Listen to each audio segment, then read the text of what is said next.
नमस्कार दोस्तों, आज की कहानी है छोटी जात की बेटी। रूपा और पंकज एक ही कॉलेज में पढ़ते थे और दोनों को एक दूसरे से प्यार हो गया। प्यार होना और फिर शादी होने में जो फासला तय करना होता है वो इतना आसान नहीं होता। पंकज बहुत अच्छे परिवार से था और वही रूपा एक मिडिल क्लास फैमिली से थी। रूपा की माँ को उन दोनों के प्यार में सब पता था, लेकिन रूपा का भाई शादी के लिए बिल्कुल तैयार नहीं था। पंकज के अमीर होने वाली बात सोचते ही रूपा का भाई डर जाता, क्योंकि उसने आसपास गरीब लड़कियों के घर उजड़ते हुए देखा है। एक दिन ऐसा आया कि रूपा के भाई ने शादी के लिए राजी हो गए, क्योंकि वो अपनी बहन के प्यार के खातिर और पंकज के अच्छे व्यवहार को देखते हुए उनके प्यार के आगे झुक गया। शादी तो हो गई, लेकिन रूपा की सास शुरू से ही उससे खुशी नहीं थी।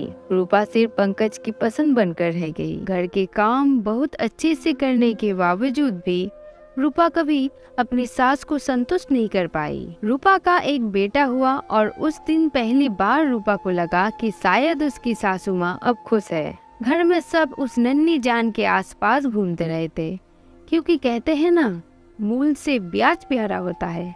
रूपा ने अपनी नौकरी दोबारा से ज्वाइन कर ली और वो घर का काम और ऑफिस का काम बखूबी से निभा रहा था। वक्त बीतता गया और उसके देवर की शादी का वक्त आ गया। रूपा ने शुरू से ही अपनी देवरानी को वही अपनापन दिखाया जो वो अपनी बाकी ससुराल वालों के साथ रखती थी। धीरे धीरे रूपा ने महसूस किया कि सासू माँ सारा प्यार छोटी बहू की तरफ लुटाती थी, पर रूपा ने इन सब घरेलू चीजों से खुद को दूर रखने की कोशिश की। रूपा जानती थी कि इसके पीछे की वजह देवरानी का बड़े घराने से होना था, लेकिन उसने कभी भी अपने व्यवहार में अपनी पीड़ा झलकने नहीं दी। सासू माँ जब भी छोटी के साथ होती तो उसका बेटी की तरह ख्याल रखती, उसकी सेहत की भी चिंता करती, लेकिन जब रूपा की बात आती तो वो यही सोचती कि ये तो छोटी घर से है, इसे क्या फर्क पड़ता है, काम ज्यादा हो या कम। पंकज सब चुपचाप देखता और समझता था, लेकिन कुछ बोलता नहीं था। रूपा के देवर ने हमेशा उसे सम्मान दिया, जिसकी वजह से वो छोटी के स्वभाव को भी नजरअंदाज करती रही। एक दिन पंकज ने उसे समझाया कि तुम अब पहले जैसी नहीं रही, हर वक्त चिंता में रहती हो।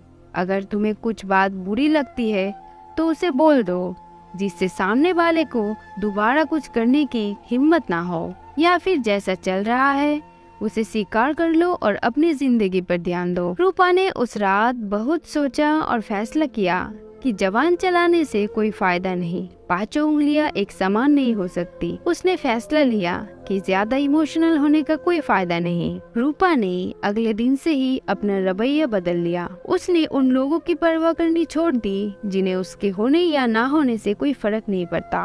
रूपा की एक ननद भी है, सिप्रा, और वो बच्चों के छुट्टी की वजह से मायके रहने आई है। सिप्रा ने सबको बहुत दिनों से देखा और कुछ दिनों के बाद रूपा को कहा, चलो भाभी सैर करके आते हैं। रूपा ने फटाफट काम निपटाया और दोनों ननद भाभी चल पड़ी। रास्ते में सिप्रा ने कहा, भाभी मैं सब जानता हूँ क्या हो रहा है, लेकिन आपको एक बात बोलना चाहता हूँ कि आप शिमला मिर्च हो। जिस तरह शिमला मिर्च किसी भी चीज में पड़े तो उसका स्वाद बढ़ा देती है, उसी तरह आप भी इस फैमिली का स्वाद बढ़ा रहे हो। आपकी कदर चाहे किसी की हो या ना हो, पर मेरे दिल में आपके लिए हमेशा के लिए सम्मान और बढ़ गया है। उसके बाद वो दोनों खुशी खुशी घूमने चले जाते हैं। इसी तरह ननद और भाभी की प्यार बरकरार रहती है। दोस्तों, आप लोगों को रूपा की भावनाएं सही लगती है या गलत, ये कमेंट करके बताइए। और वीडियो को अच्छा लगे तो वीडियो को लाइक कीजिए और चैनल को सब्सक्राइब कीजिए। धन्यवाद।